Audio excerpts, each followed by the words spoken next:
મારા વાલા પ્રિયો, ઈસુ ખ્રિસ્તના નામે હું તમને પ્રેમાળ શુભેચ્છા પાઠવું છું।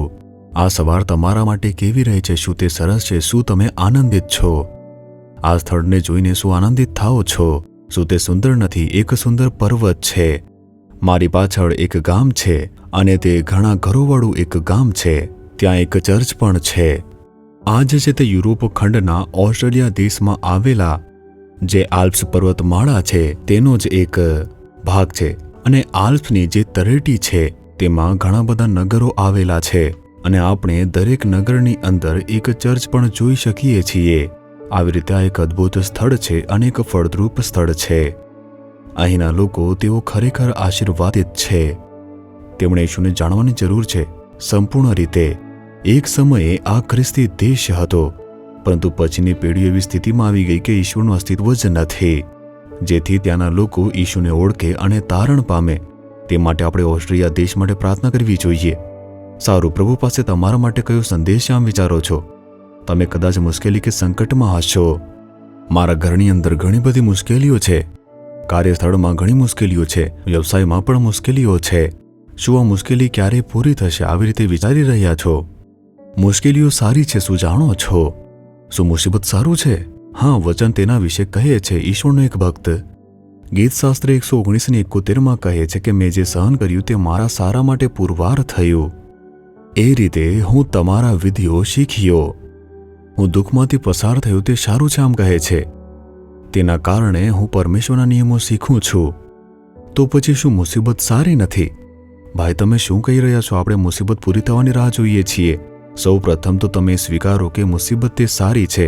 પ્રભુ મુસીબત દ્વારા આપણને ઘણી બધી બાબતો શીખવે છે। શું આપણને દુઃખ આપવામાં પરમેશ્વરને આનંદ મળે છે? નહીં, તેઓ આપણને મુસીબતના માર્ગેથી લઈ જાય છે કારણ કે આપણને અમુક બાબતો તે શીખવી શકે। જ્યારે હું મારા જીવનના માર્ગ વિશે વિચારું છું ત્યારે મને સમજાય છે મેં ઘણી મુસીબતો, સતાવણી અને દુઃખોનો સામનો કર્યો છે।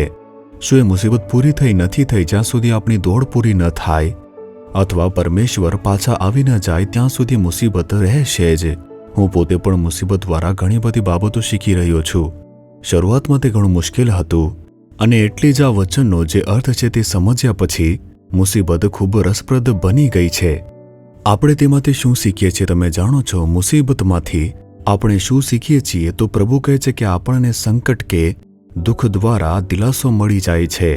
પ્રભુ એવા ઈશ્વર છે જે આપણને સંકટ સમયે દિલાસો આપે છે અને તે આપણને શીખવે છે। જ્યારે આપણે સંકટમાં હોઈએ છીએ ત્યારે આપણે પ્રભુ પર વિશ્વાસ કરતા પણ શીખીએ છીએ।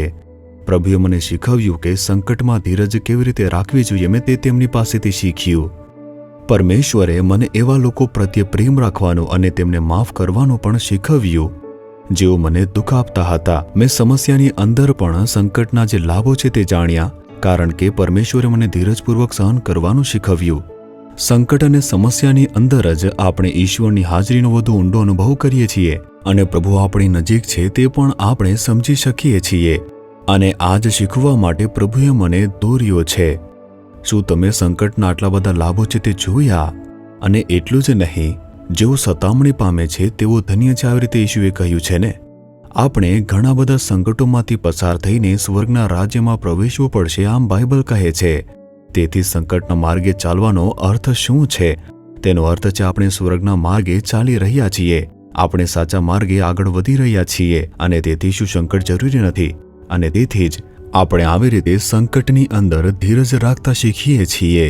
સંકટ દરમિયાન પણ આપણે આનંદિત રહી શકીએ છીએ અને આપણે તે શીખીએ છીએ। સંકટની વચ્ચે આપણે ઈશ્વરની સ્તુતિ કરતા શીખીએ છીએ।